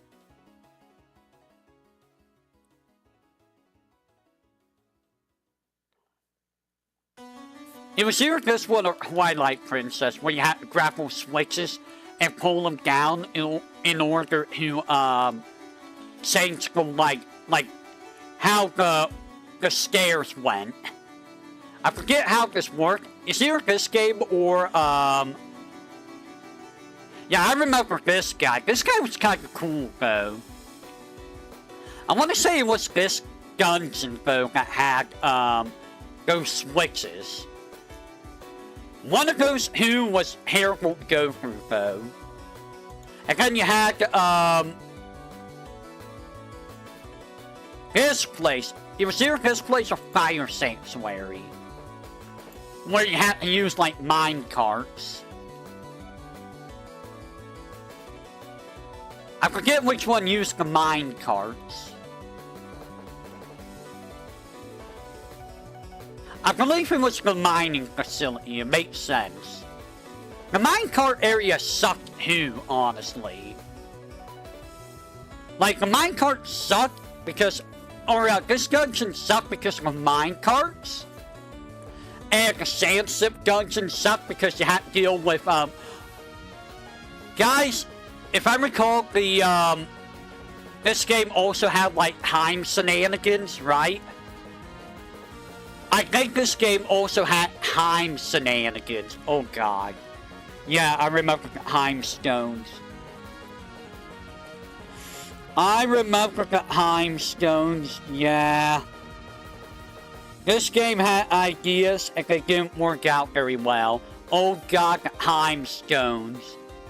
That's what you had to do for, like, the second visits and stuff, I believe. Oh no, not the time stones. Because you have to do that for the sand ship and make the sand ship move.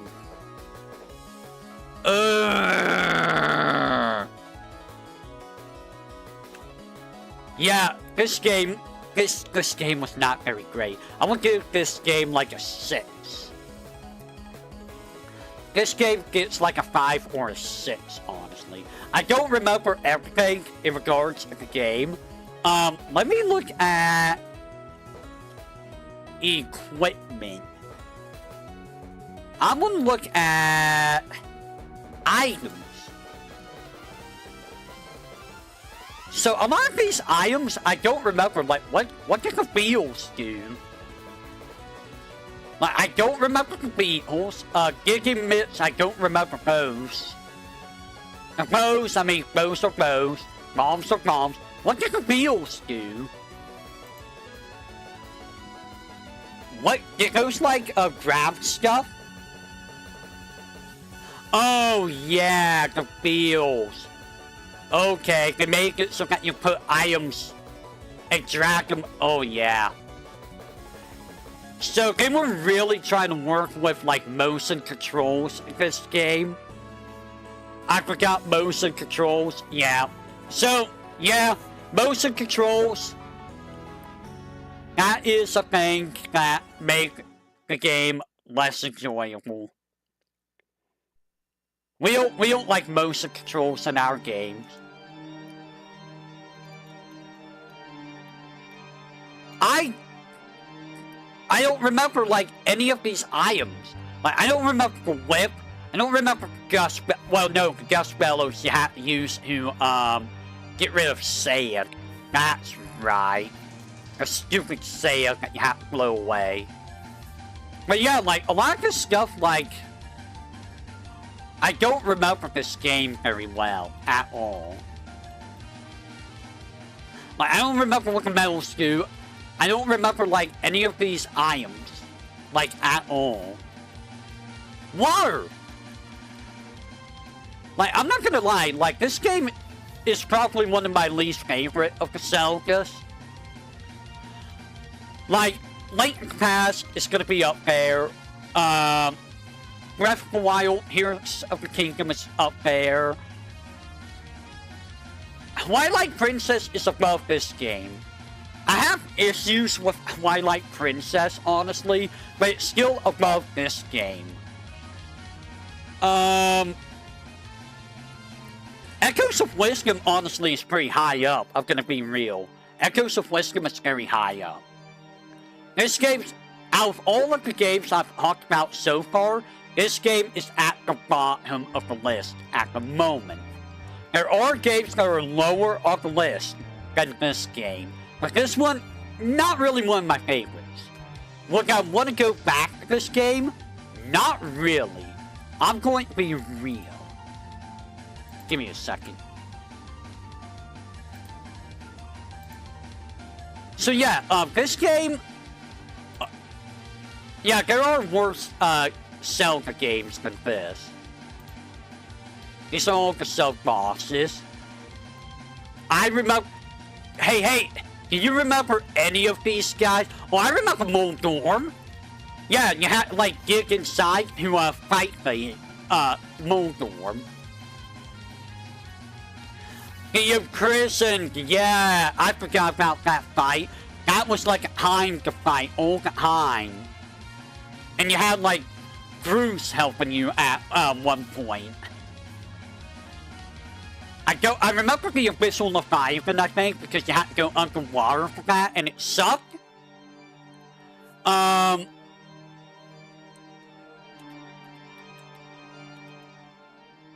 remember Leviathan, I think, because you had to fly around on your bird. But, like, I don't remember, like, a lot of these fights, in all honesty.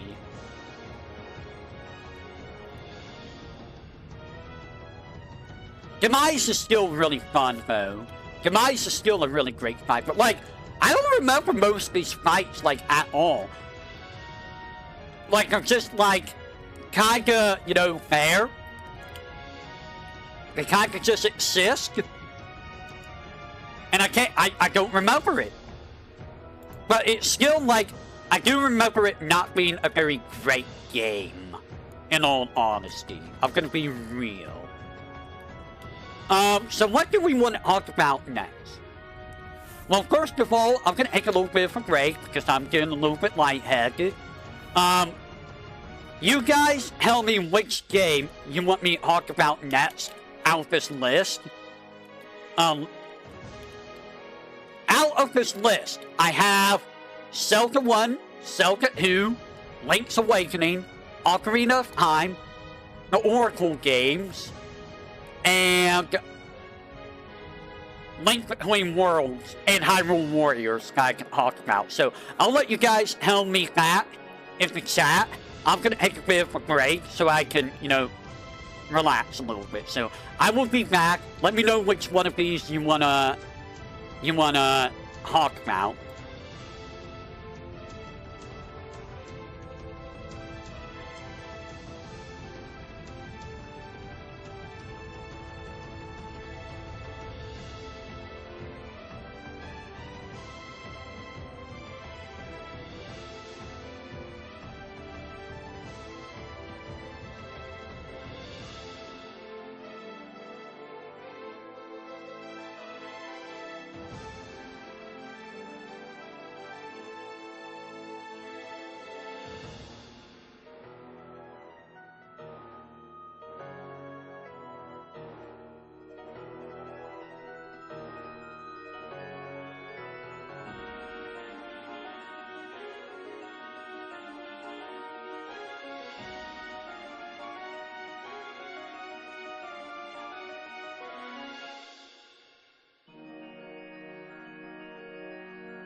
Alright, I am back. I also have a Caesar salad with me. Oh boy, Caesar salad. So I will eat that probably a little bit later. So the Minish cap. No, I actually forgot to give the Minish cap. I completely forgot I did this game.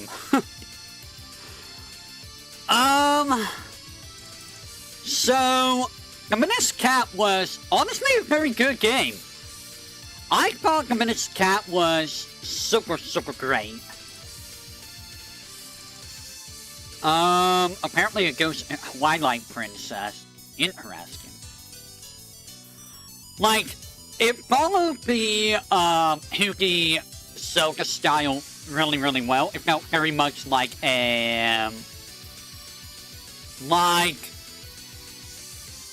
Link to the Past.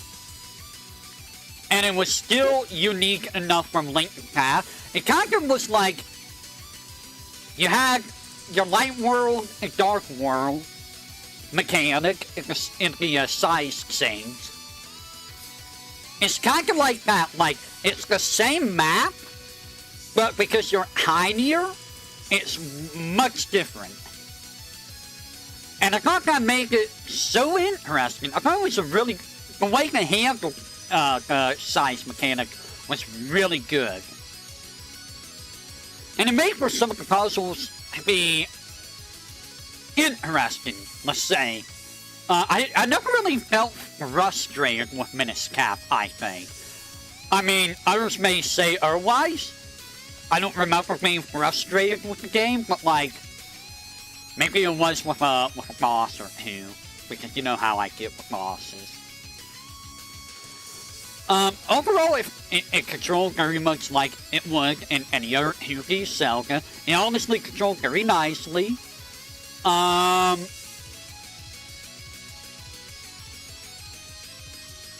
The game is the first of the story surrounding the 4 Sword. So this happened before any of the 4 Sword games. Interesting.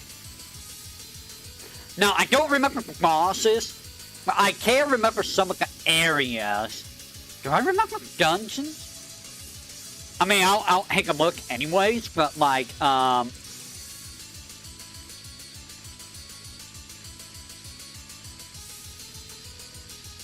So, Minish Cap 4 Swords are between Skyward Sword and Ocarina Time.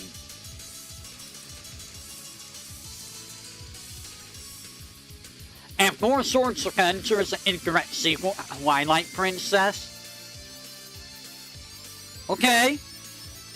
The timeline, Zelda timeline is kind of, you know, all sorts of screwed up. I'm not gonna lie. So let's look at the bosses, huh? So, I remember the Choo-Choo. I do remember that guy. The Choo-Choo wasn't too difficult to fight, I think. Choo-Choo was honestly easy. I don't remember Dark Nuts being too difficult. Do I remember the Spiny Choo-Choo? I don't think I remember Spiny Choo-Choo. I do remember Macapillar, though. Macapillar was not that difficult. I don't remember that Dark Nut, though, the silver one. But I do remember the Choo-Choo. It must have been... No. Wait.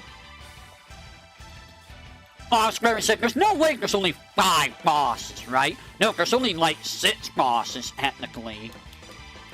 Wow. So, the Choo-Choo isn't very difficult. You just suck it up. Suck up the Choo-Choo. All the Choo-Choos get sucked up. Glee Rock. If I recall Glee Rock, you had to, use a rod to flip things over. And that's how you damage the boss. It wasn't very difficult, but it could get very, annoying. Big Octorok. I think it was the Big Octorok that was the most annoying boss. Because I think that one was like, it would make ice, and then it would make not ice, and it was like, oh my god, stop, please. And it goes from ice to water. Yeah, I remember that guy. And he does the big suck. That was like impossible to dodge. Marcel, I don't remember that guy very much. But you know Nintendo loves their hair bosses for some reason. I don't know why. They really love their hair bosses. And got these guys, I remember the Georg pair. That was an interesting fight. A little bit annoying, but an interesting fight. The fact they made you use the multiple character gimmick was definitely unique. But you had such a short amount of time to get the right combination that, like, sometimes it became really aggravating. And then we have Gotti. If I recall, Gotti just sucked. Like, Gotti was kinda awful to fight. Did I game over a Gotti? I don't remember. I think I might have game over a Gotti once. But it's like really hard to recall because I was like, what did I do? You know what? Let me find out what did I do Minish Cap. I need to know when I did the Minish Cap.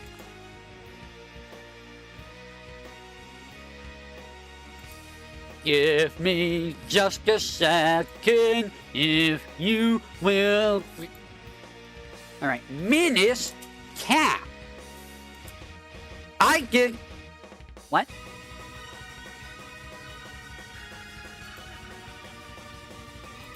Oh, I must have done it when, yeah, I did it when I was on Twitch. That's right. I was on Twitch when I did these. And that was back in 2021, yeah. Yeah, 2021.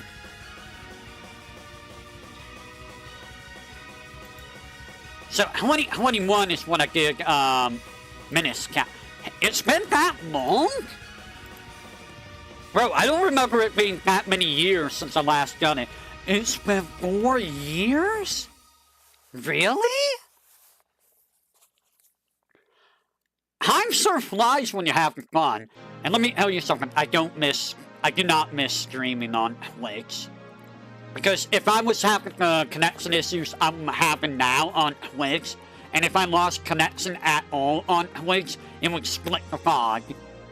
That was always aggravating. Because it's like, well, now I can't upload this as one video. I have to upload this like... I have to upload a raw file. And it's like, ugh. It just sucked. Although I do miss Twitch a little bit because of this clip. YouTube, can you do a better clip system? Your clip system is not that great. It needs to be better. Because, oh my god, the clip system is bad on YouTube. But yeah, I remember some of these bosses. The Octorok sucked the most. I remember that. Dungeons. What do I remember about the dungeons? Deep Ward Shrine? Do I remember that one? I think the Fortress of Winds was the one that was annoying to get to. Do we have a map? Here's the map.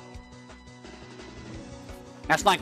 Oh yeah! I forgot about that. You have to, like, go inside and rotate this stupid thing in order to get around the freaking dungeon, and it's like... Yeah. Which hole do I go in? I need to go inside the hole, and I don't know where the hole is. What was Cave of Flames? I think Cave of Flames was the one where you had to, like... Oh yeah, you had to deal with freaking, carts. I really love carts in Zelda. Why? I thought that was a Donkey Kong thing. Also, guys, they have bomb-bombs. They literally just have bomb-bombs from Mario. It's not the first time that, you know, Mario enemies have appeared in Zelda. We've had Chain Chomps in Link to the Past and Link's Awakening. And we had, you know, we had Kirby.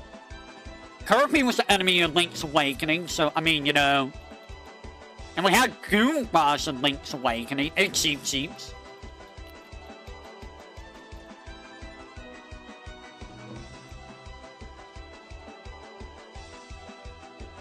Yeah, I don't remember this dungeon very well. It'd be nice if we had, like, a full dungeon. That would be very, or a full map, rather. But we don't, for some reason. And I don't even remember the mountain. Actually, this was the mountain you had to climb all the way up on the side with falling rocks, right? I think. I don't remember. The Forest of Winds, I think you had to go for a swamp, right? Did you have to go for a swamp to get here? It was either go for a swamp, which involved a lot of shenanigans, or... I don't remember. How do you get there? Oh no, you have to go for the... You have to go for the Cloud Dungeon. Oh god, the Cloud Dungeon. I think I remember that one. Give me just a second.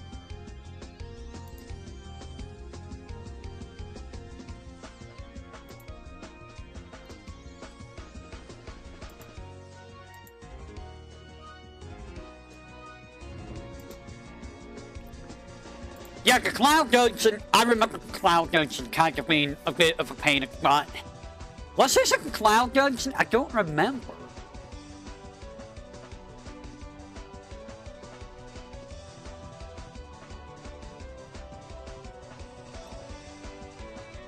And this is where you fought, freaking Wall Masters. Freaking Wall Masters.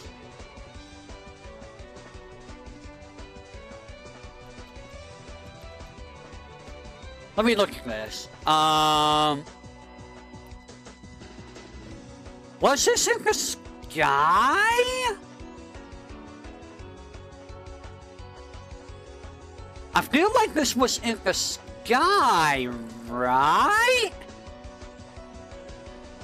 I'm pretty sure it was. Yeah, this is in the sky. I mean, it's the Fortress of Winds. It better be in the sky. And this was somewhere. Apparently in Lake Hylia, and I don't remember where in Lake Hylia. This one you have to, like, do a bunch of, like, oh yeah, the sunbeams! You have to post freaking ice blocks and sunbeams! Ugh! You have to use the sunbeams a lot.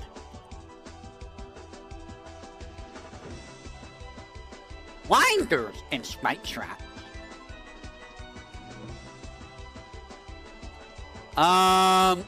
Yeah, this place just freaking sucked. A key sickle.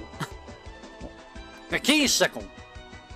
Yeah, I didn't like the Temple of Droplets at all. No, it's the Palace of Winds that was in the air. The Fortress of Winds was somewhere else. I don't remember the Royal Crypt at all. Like, I remember the Palace of Winds being a little bit aggravating. But I still think the Temple of Droplets is the worst one out of all the dungeons, if I recall. Let me take a look at the equipment. Maybe I'll trigger some memories. The Gust Jar. I remember that you needed the Gust Jar to move around on the freaking lily pads. I don't remember if you had to use the Gust Jars for much of anything else. The Kainapaki is how you flip things around. And you need that for, like, jars and stuff, and shrink and whatnot, or scale on. Boomerang is boomerang. The mole mix. I don't remember. No! You have to use that to claw through, sand walls. I think there's the lantern, the bombs. I don't remember the remote bomb. I do remember Pegasus Boots and Rock's Cape, Ocarina of Wind, which is basically just the Ocarina of Time, Bow of Light, Kinstone Bag. The Kinstones were interesting, and it was possible to not 100% it, Because, actually, I don't think you can 100% it because... Or can you? I don't remember. Also, we get some returning characters like Malin. And you know, oracles like Nehru, Aurore, and Gin. But you can only have 2 of the oracles with houses. And depending on who you give a house to, you'll get different effects.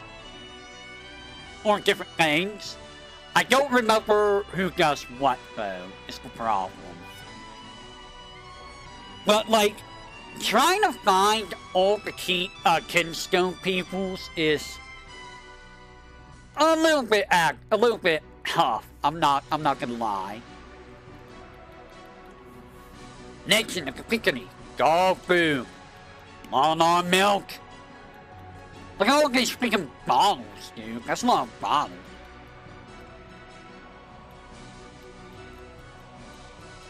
If I recall, the pieces of hearts were not super hard to get at all.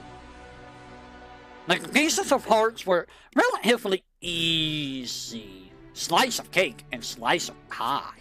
Mmm, delicious.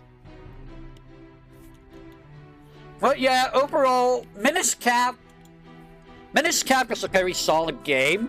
If you're looking for a 2D Zelda, I would highly recommend it. Give me a second. I would highly recommend the Minish Cap. It's a very solid game. It has very good puzzles to it. Combat is very solid. I'm curious about the glitches. Let me look at the glitches. Okay. There's an Ocarina glitch, which lets you walk on walls because of any room on that current floor.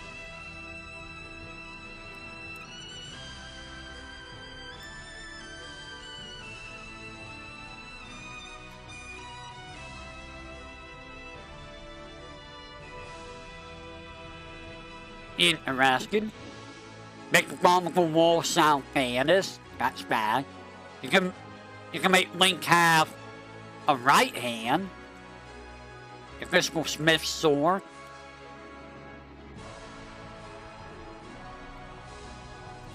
Interesting.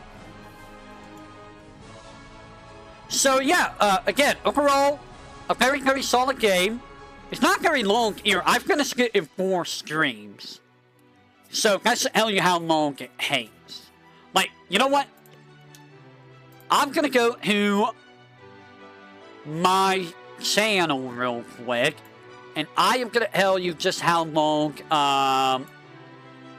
each stream was, or each game. So, over here, if we go to, Minish Cap, Minish Cap was about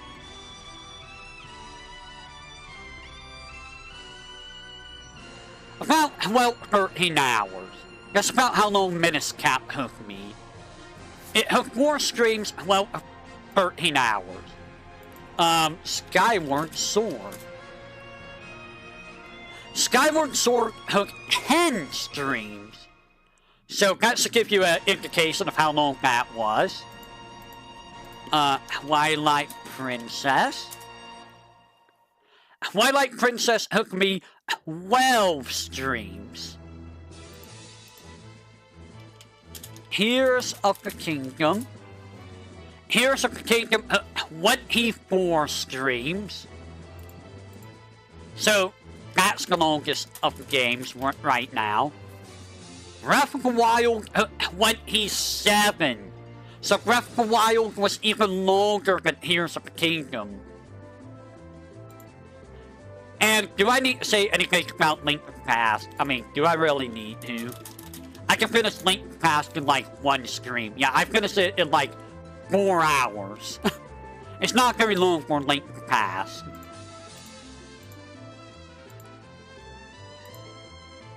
So that is the Minish Cap. Minish Cap doesn't really have a whole lot for me to talk about. It was a very good game, though. I do remember that. And I remember watching Cecilia play it, and it was fun. Cecilia made it fun. I don't know if any of the other Hollow members played it. You know what? I bet Nimmy would love this game. Nimmy would probably love the Zelda games in general. Nimmy would have to think. Like, I mean, you know, she's good at thinking, right? She's good at thinking and solving puzzles, right? Anyways, that is the Minish cap. It was for Game Boy Advance. I played it on the Switch, Game Boy Online. Thank you, Switch, for giving me the opportunity to play these games. And we're gonna talk about. Let us talk about. We talked about all of those. I'm gonna talk about A Link Between Worlds. So, A Link Between Worlds is technically the sequel to A Link to the Past. It uses almost the same world layout as Link to the Past, but modified. And it has very different mechanics to it compared to Link to the Past. I don't remember if there's a dark world that you go in. I think there is. I could be mistaken. I don't remember if there was a dark world or not that you visited. But the main mechanic is merging with the wall to get around. You're going to be using this all throughout the game. I will say, some of the dungeons were a little bit tricky. Some of the dungeons were a little bit tricky. I'm trying to find, Also, for those who are wondering, the Zelda that we got in Smash Ultimate is based off, like, a combination of this Zelda and the one from Link to the Past. It's basically like a combination of the two. This takes place, I think, about 100 years after Link to the Past, if I recall. You can rent items, which, you know, is a little bit annoying. You don't get items in dungeons anymore. You can either rent the item or buy the item permanently. Which, why wouldn't you buy the item permanently? This does mean you can do some dungeons way earlier than usual if you rent the item, I believe. But if you die, then, you know, he's gonna take the items back. Wow,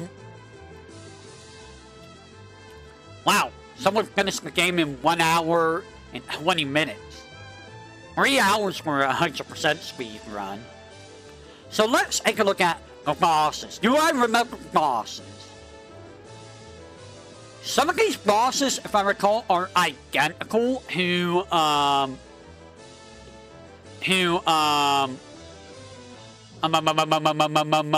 Link to the Past. Like, the Ormos, like, these guys are not really bosses, they're sub-bosses, but you've got all these guys in Link to the Past. Like, I don't think you ever saw Fire Demos, though. And again, you go to unlock the same dungeons as, Link to the Past. You have Hurl Rock, you got Skull Woods, Thieves Hideout, Desert Palace, Swamp Palace. A lot of the old dungeons are back. Also, Argus is back. And Argus is just a sub-boss. If you don't remember who Argus is, he's from the Water Swamp Palace in Link to the Past, where you get the hook shot. So, our Hera still has Moldorm, so that boss did not change. Helmasaur King, now known as the Zemasaur King, he's in the Dark Palace. Argus is still in the Swamp Palace. So you fight Argus twice. Grindnuts is still in Hurl Rock. And Cold Scare is now known as Dark Scare in this version. So yeah, you see a lot of the bosses are back again. But some of these dungeons have different bosses, like Yuga's the boss of Easter Palace. There's a different boss of Skull Woods.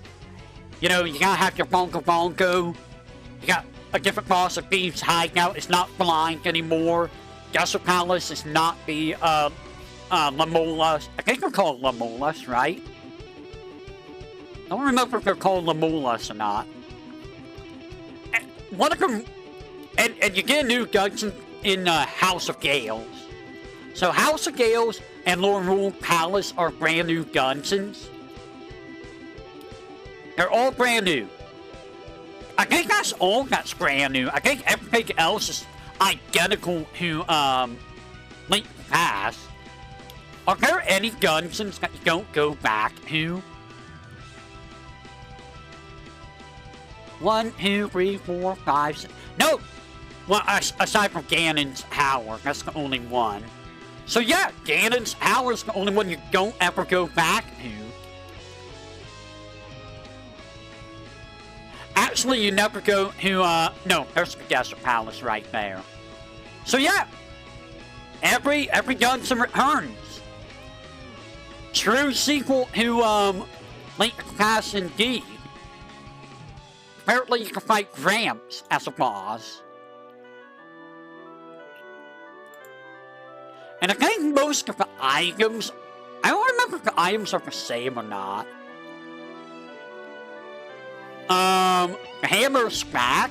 Fire Rock and Ice Rock, I think are both back. There's the hook shots. The Sand Rock is new. Sand Rock and Tornado Rock are both new. So you need both of those. You need the Sand Rock for the Desert Palace and the Tornado Rock for the House of Gales.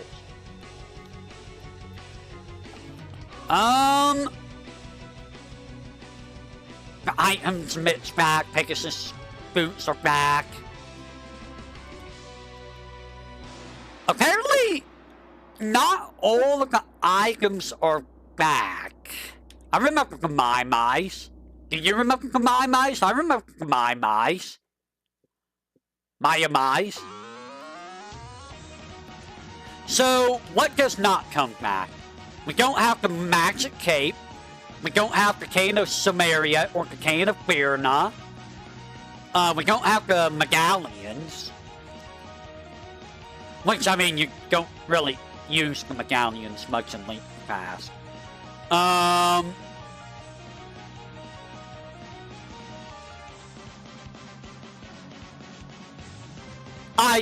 think that's all that's not really back? Question mark? Question mark? Well, there's no Super Bomb, but, like, there's no Pyramid of Power you have to go to. Also, this game has the best Zelda design, in my opinion. I know people like the Twilight Princess Zelda design a lot. I'm not really a big fan of that design. I prefer, you know, like the Smash Ultimate Zelda design, which is based off this game and Link to the Past. But I mean, you know, Skyward Sword Zelda's design is pretty nice too, honestly. Breath of the Wild, Here's of the Kingdom is okay, but like, yeah, you know, yeah. I don't remember the heart pieces being super difficult to get. I don't remember that. There's a lot of glitches. There's a lot of glitches. Use your shield without using it. No magic meter.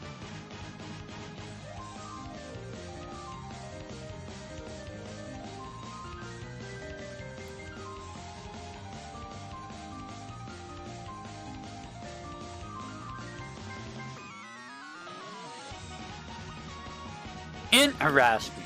Endless Gas. Ice Gargoyle. There's so... Wow. Dude, this game has a lot of, This game has a lot of freaking glitches. What?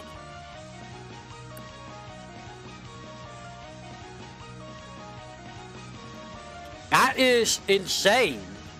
That's absolutely insane. Why is there so many glitches? Video games have unlimited glitches, guys. Remember that. So yeah, it's a true successor to Link Past. Would I recommend this? Yes. This is a great game. If you love Link Past and you want more Link Past, play A Link Between Worlds. I think it's for 3DS.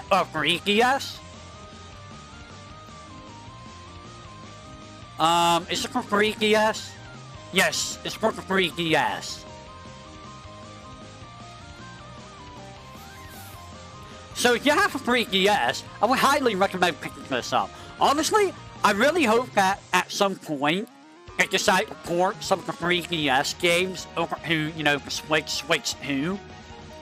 Like, it's nice having it for 3DS, but like, so many of the handheld games are just stuck on handhelds. Like, let us have it for like the Switch. The Switch would be great for this stuff, man. And I guarantee that the Switch can handle this. So yeah, I would highly recommend A Link Between Worlds. I give that one a 9. Well, you know what? I give it a 10 alongside Link Past. Both games are phenomenal. Phenomenal. You know what I mean? They're both amazing games. And it might be rose-tinted glasses, but like, a lot of the games don't really match up with those two games. Granted, I only got to play Link Between Worlds once, but would I replay it? Probably, yeah. It's a very, very good game. But alas, I don't really replay games very much nowadays because, you know, as a streamer, I need to keep, you know, doing new things. As a variety streamer, I should say. Which may or may not be a death sentence, I don't know. Anyways, so that is A Link Between Worlds. I know I'm kind of going through this a little bit quicker than A Link Past and Twilight Princess. But, I mean, there's only so much I can talk about with these games. Like, the ones I cannot talk about at all. Triforce Heroes, Spirit Tracks, Phantom Hourglass, Four Swords Adventures, Wind Waker, Four Swords, Majora's Mask. So there's 7 Zelda games I cannot talk about. So that will cut things off. There is Hyrule Warriors Age Calamity. That I will be doing at some point. And oh boy, do I have a lot to say about those games. That would be for another time, though.